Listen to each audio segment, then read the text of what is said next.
What happens when a royal sits down for one of the most prestigious interviews in America only to walk out in anger? Prince Harry's highly anticipated 60 Minutes interview with Anderson Cooper began with warmth and calm professionalism. But, as the questions grew deeper, the tension slowly began to crack open. What started as a thoughtful conversation turned into a slow-burning clash between a seasoned journalist and a defiant royal one that would spiral into one of the most unforgettable walkouts in television history. The room was calm, understated, and intimate exactly the way 60 Minutes interviews are designed. There was no grand stage and no studio audience. Just two chairs, a small coffee table, and a quiet atmosphere of serious journalism. Anderson Cooper greeted Prince Harry warmly, extending his hand with a polite smile. "Harry, thank you for being here," Anderson said, his tone balancing professionalism with hospitality. Harry nodded briefly. His posture seemed relaxed, yet there was a stiffness about him, something beneath the surface hinting at tension. "Well, I suppose the world expects me to explain myself," Harry said. "So here I am." Anderson chuckled lightly, guiding the conversation back to a comfortable rhythm. "That's the value of conversations like this," he replied. "People get to hear directly from you."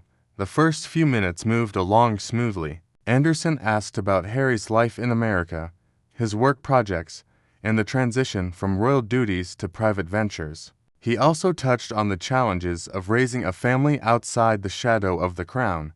But Harry's responses carried a sharper tone than many expected. "America has been tolerable," he said, his voice edged with confidence. "At least here I don't have to bow to outdated rituals or pretend my family understands me. It's liberating to live somewhere people see me as special, not just a spare part in a system." Anderson adjusted slightly in his chair, but remained unfazed. He had interviewed presidents, generals, and powerful figures under intense scrutiny. Pride and ego were nothing new to him. Leaning forward, he asked calmly, "But isn't there also comfort in tradition? A sense of stability, perhaps?" Harry smirked. "Comfort for whom?" he said. "For the people sitting on golden thrones. Tradition is just a cage with nicer wallpaper. My family clings to it because it hides the cracks." The atmosphere shifted almost instantly. Anderson noticed the flash of defiance in Harry's eyes, but his voice remained steady. "That's an interesting perspective," he said. "And yet millions still admire the monarchy, seeing it as a symbol of unity and resilience. What would you say to them?" Harry answered without hesitation. "I'd say they're in love with a fairy tale. They don't see the machinery behind it, the manipulation, the silence, the control. People celebrate the crown, but they never ask who bleeds for it." Anderson paused briefly, his journalistic instincts alert. He could feel the tension building. Still, his job was to let the story unfold even if it became uncomfortable. He shifted the conversation slightly. "Let's talk about family," he said gently. "You've spoken about Meghan and your children with deep emotion before. How is life as a husband and father away from the institution?" Harry's jaw tightened, though a faint smile appeared. "Life as a husband and father is exactly what it should be mine," he said. "And frankly, the press has no right to dissect it. Neither does the monarchy. I protect what's mine. That's more than they ever did for me." Anderson nodded, but he didn't let the moment pass without challenge. "But when you speak publicly in interviews, documentaries, or your book, you're inviting questions," he said. "Do you feel there's a contradiction between asking for privacy while also sharing personal details on your own terms?" Harry's eyes flickered with irritation. "That's a tired argument," he replied. "Privacy doesn't mean silence. It means control. I decide what the world deserves to know, not the other way around. If people can't understand that, they're not worth addressing." The shift was unmistakable. What began as a thoughtful interview was slowly turning into a confrontation. Anderson remained composed, offering a small, measured smile. "That's certainly one way to see it," he said. "Some might say it sounds selective." Harry leaned back in his chair, crossing his arms. "Selective?" he said. "No, it's called freedom, something you, as an American, should understand better than most." The words hung in the air like a challenge. The warmth that had filled the room earlier had vanished, replaced by a quiet tension that made every creak of the set seem louder. Anderson nodded slowly, jotting a note onto his pad while keeping his expression neutral. Inside, however, he knew this was no ordinary interview. This was a powder keg and Harry was holding the match. The stillness in the room was almost deceptive. Cameras rolled quietly. Crew members barely dared to breathe. And at the center of it all sat two men, one a veteran journalist skilled at uncovering truth, the other a royal figure carrying years of anger. Thus beneath the surface, the defiance was unmistakable now. The tension in the room felt almost visible, like heat rising from asphalt. Anderson Cooper leaned forward slightly, his tone still calm and measured. But his questions grew sharper, just enough to test the edges of Harry's carefully maintained composure. "You've spoken about your struggles with the institution," Anderson began, "but I want to ask about something deeper. Your mother, Princess Diana, became a global symbol not only because of her role, but because of the way she connected with people. Do you feel you carry her legacy?" For a brief moment, Harry pressed his lips into a thin line. The question struck a nerve. His response came quickly, clipped and defensive. "Legacy is a word the media loves," he said. "You put my mother on pedestals, tore her down, and now expect me to carry that weight like it's a crown I should be grateful for. I'm not my mother's replacement, and I won't allow anyone to use her name as a way to measure me." Anderson nodded slowly, keeping his composure. "Fair point," he replied. "But many people see you as continuing her spirit, her independence, her willingness to challenge tradition. Isn't that something you embrace?" Harry scoffed and leaned back, folding his arms. "You all want to turn me into a symbol because it makes better headlines," he said. "I'm not here to be a candle in the wind for anyone's nostalgia. My mother's memory belongs to me and my family, not the public, and not journalists trying to shape a narrative." His words were sharp, nearly accusatory. Anderson absorbed them without reacting, years of experience keeping his expression steady. "All right," he said quietly. "Then let's shift the conversation. Meghan, the two of you have spoken openly about the challenges you've faced. Some critics argue that your marriage pushed you further away from your family. How do you respond to that?" Harry's eyes flashed with irritation. "Critics," he said. "You mean people who have never even met her, people sitting behind desks writing columns as if they understand marriage. Meghan saved me from a suffocating institution. She didn't pull me away. She set me free. Anyone who can't see that is blind." Anderson's voice remained even, though Harry's hostility was becoming harder to ignore. "But when you describe her as saving you," Anderson continued, "doesn't that suggest that without her, you would still be trapped? Doesn't that place a lot of influence, perhaps even power, over your choices?" Harry smirked and shook his head. "Power? No, it's called partnership," he said, "something many journalists seem incapable of understanding because they spend more time dissecting other people's relationships than living their own." The jab was unmistakable. Still, Anderson didn't react. He calmly wrote a note on his pad and redirected the discussion. "You've also talked about raising your children in America," he said. "How is fatherhood there different from what it might have been in the UK?" Harry exhaled sharply, as if the question itself bored him. "It's simple," he replied. "Here, my children can be normal. They're not props for photographers or pieces in some royal chess match. And unlike back home, they have a father who protects them." Anderson tilted his head slightly. "So, you don't believe your family would have protected them?" Harry's voice turned mocking. "Protected them? The monarchy barely protects its own heirs, let alone the so-called spare's children. My kids would have been sacrifices on the altar of tradition. That's not family. That's exploitation." Anderson sighed quietly, his patience being tested. "Some people might argue that by appearing in documentaries, writing books, and doing interviews like this," he said, "you're still putting them in the spotlight just on your own terms. How do you reconcile that?" Harry leaned forward now, his voice growing colder. "I don't need to reconcile anything," he said. "I decide what's best for my family, not the media, not the crown, and certainly not people like you." The temperature in the room seemed to drop instantly. Anderson's jaw tightened slightly, but his voice remained steady. "It seems that every question about accountability," he said carefully, "returns to the idea of control. Do you believe there's any room for balance? Harry's smirk widened. Balance is a myth, he replied. You either control your story, or it controls you. I refuse to be a victim of someone else's narrative again. That's something you probably won't understand, considering your career is built on digging into other people's lives. For the first time, Anderson's brow creased slightly, the faintest hint of irritation crossing his otherwise calm expression. He let the silence linger, watching Harry sit comfortably in it. Finally, Anderson spoke again. Let's talk about the future.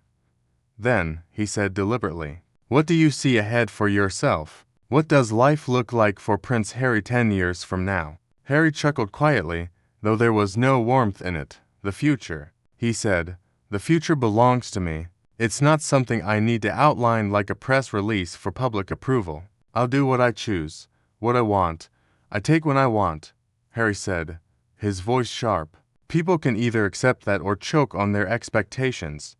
Anderson tapped his pen on the notepad once, twice slowly. The calm mask was still there, but the weight behind his eyes betrayed the storm building. He shifted slightly in his chair, exhaled, and leaned back. Interesting, Martin, he murmured almost to himself before looking back at Harry. You know, Harry, I've interviewed people at their highest and lowest points, presidents under scandal, soldiers returning from war, families torn apart by tragedy. They all shared one thing, humility. Do you think yours has been lost along the way? Harry stiffened. The smugness that had defined him for most of the interview slipped momentarily into a scowl. Humility, he snapped. Don't lecture me about humility. I've lived through things you couldn't survive. If I come across as unapologetic, it's because I've earned the right to be. Humility is for those still begging for approval. I don't need anyone's. The words hit harder than anything before. The air in the room thickened, suffocating in its intensity. Anderson gave a slow nod, his voice still calm, but now edged with steel. That's one way of seeing it, he said. Cameras rolled silently, capturing every subtle shift in the tension. The interview teetered on the edge of collapse, the fall coming fast. The quiet on the set had turned heavy, almost oppressive. The crew, trained to be invisible, felt the weight of the confrontation pressing down. Every exchange chipped away at the polished surface of civility, leaving cracks wide enough for viewers at home to sense. Anderson adjusted slightly, letting his pen rest motionless on the notepad. His voice remained steady, though a trace of weariness crept in. Harry, he began carefully, you've spoken often about control, about carving your own path. But critics point out that many of your public appearances, your book, the Netflix series, interviews like this one still revolve around the monarchy. How do you respond to people who say you're trying to escape an institution while never really letting it go? Harry laughed sharply, a short, biting sound. Critics, he said, eyes narrowing. Always critics. They cling to illusions, desperate to keep the crown polished. Let me be clear, I talk about it because it shaped me, because it scarred me. The monarchy, in something you just walk away from. It's stamped into your skin. If I choose to expose its flaws, that's my right. If people can't handle the truth, that's their problem. Anderson raised an eyebrow, calm as ever. But you've also profited from those flaws, he said. Do you see the contradiction there? Harry leaned forward, eyes narrowing. Profited, he said, voice low and deliberate. Tell me, Anderson, is it profit when you claw back pieces of your life that were stolen from you? Or is it survival? I took back my story. If people want to pay to hear it, fine. Better they hear it from me than from the tabloids you love to quote. The dismissive edge in his tone cut through the air. Anderson's legendary patience held, but even he felt the sting. I don't quote tabloids, Anderson said evenly. I ask questions the public wants answered. There's a difference. Semantics, Harry replied with a smirk. At the end of the day, you're still digging, still feeding the public appetite for drama. You're no different than the rest of them. This time the insult lingered. Anderson didn't smile it away. His eyes flickered with something sharper, though his voice stayed calm. You've been very critical of the press, yet here you are, sitting in front of cameras. Is it fair to say you want the attention, and just on your terms? Harry's lips curled into a mocking half-smile. The old trap question. Attention, fame, celebrity. Do you people ever tire of recycling the same narrative? I'm not here because I want your attention. I'm here because you begged for mine. Let's not pretend otherwise. The arrogance in his tone sent a ripple through the room. A producer shifted uncomfortably. The faint hum of the lights seemed louder. Anderson remained seated, absorbing the jab, his composure intact but visibly fraying. All right, Anderson said softly. Let's shift gears again. You've often spoken about how much your mother meant to you. She fought for her independence, for her voice sometimes against the same institution you criticize. Do you think she would be proud of how you've handled things? Harry's jaw tightened. His eyes flashed with a mix of anger and pain. Don't you dare sit there and use my mother as a prop in your little broadcast, he said. You never knew her. You never knew what she endured. And you have no right to speculate about what she would or wouldn't think, Harry said, his voice hard, cutting through the tension like steel. Anderson let the words hang, expression calm, but patience thinning to a near breaking point. I wasn't speculating, he said evenly. I was asking for your perspective. There's a difference, Harry. Harry leaned back, arrogance dripping from every syllable. Perspective, he scoffed. My perspective doesn't need validation. It doesn't need anyone's. If you think you can corner me into some sentimental soundbite, you're wasting your time. Anderson tapped his pen lightly once, then let it rest. He exhaled slowly, steadying himself before continuing. Very well. Let's talk about Meghan, he said carefully. Many admire her. Some criticize her. How has her role shaped the man you are today? Harry laughed, but there was no humor, only disdain. Here we go. Always Meghan. Always the obsession. Let me spell it out for you. Meghan is my role model. She's my partner. If people can't accept that, maybe they're stuck in the past, just like you. Why don't you ask about my work, my projects, instead of dissecting what the world already speculates about? Anderson's smile thinned, professionalism tested.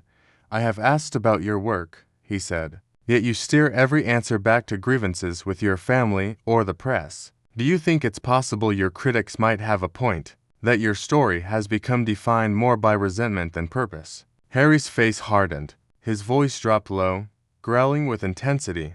Critics. Always the critics. I don't owe anyone purpose. I don't owe you a tidy narrative. I live for myself, not for approval. The arrogance filled the room, suffocating. Anderson leaned forward slightly, calm but edged with steel. And yet, Harry, he said slowly, you sit here on one of the most watched programs in America, demanding to be heard. That, in itself, is a contradiction worth noting. Harry's response was venomous.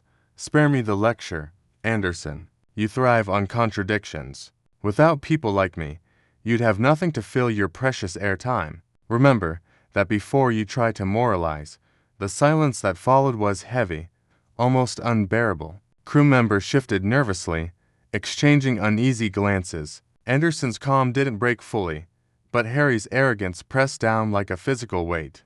Finally, Anderson straightened in his chair, voice low and deliberate. I've interviewed leaders, survivors, people who've endured unimaginable loss. They all carried themselves with dignity. What I'm seeing here, Harry, is something else entirely.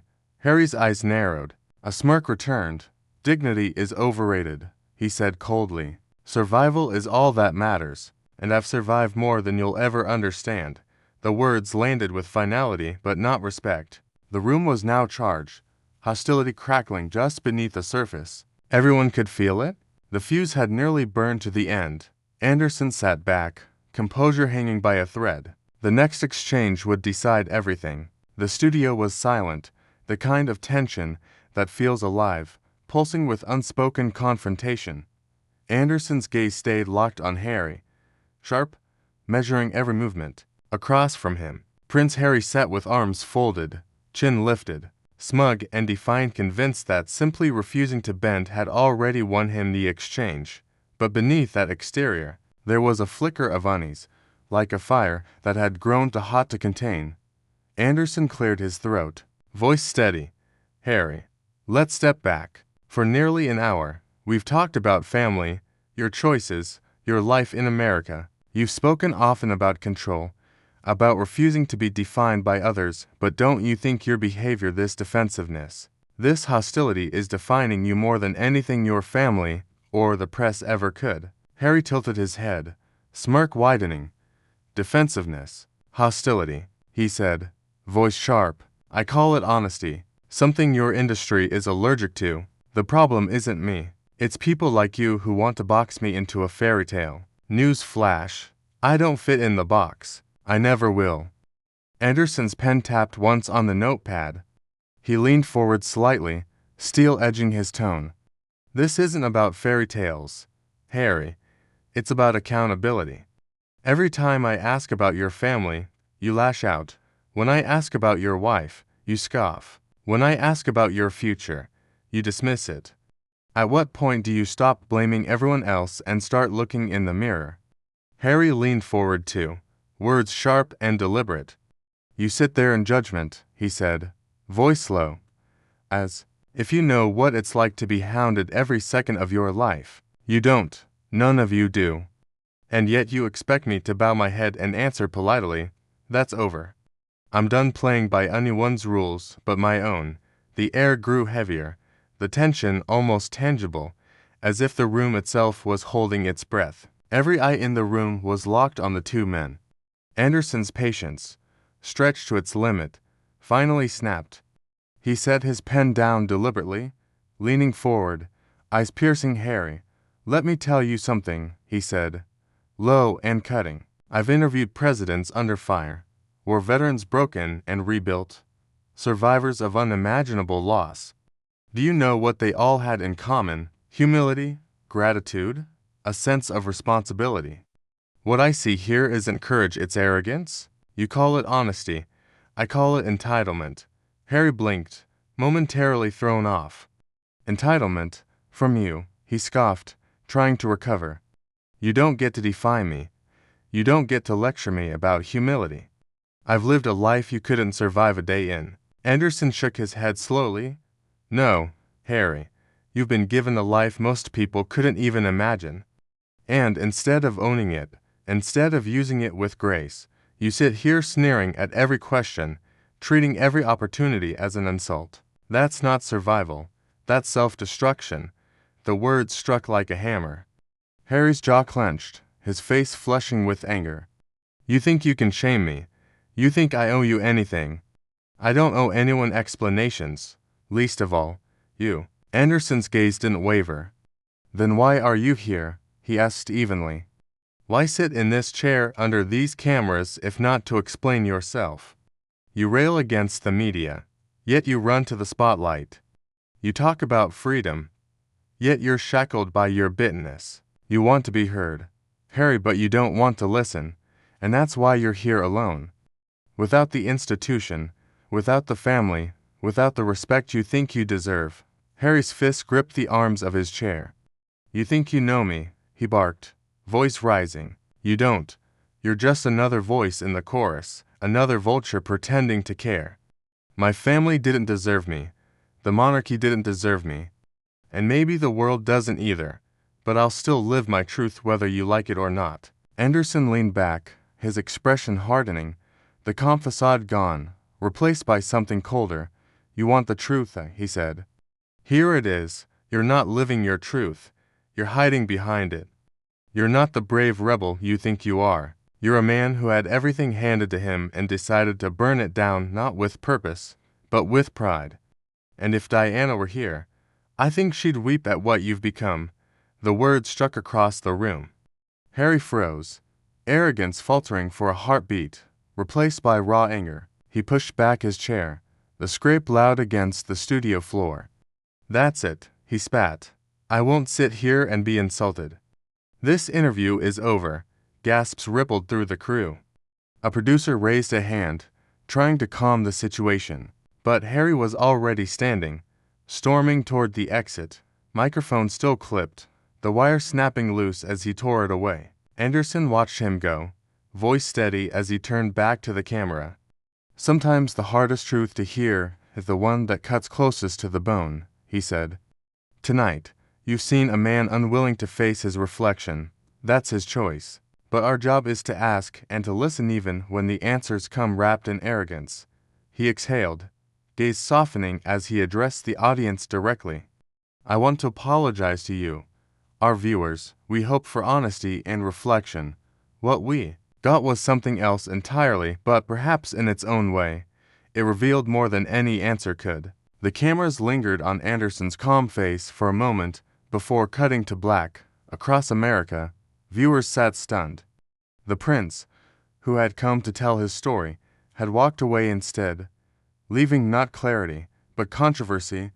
Was this the most dramatic interview of Harry's career, or just another example of him clashing with the press? Share your thoughts in the comments below. Don't forget to like this video if you were shocked, and hit subscribe with notifications on to catch more unforgettable moments.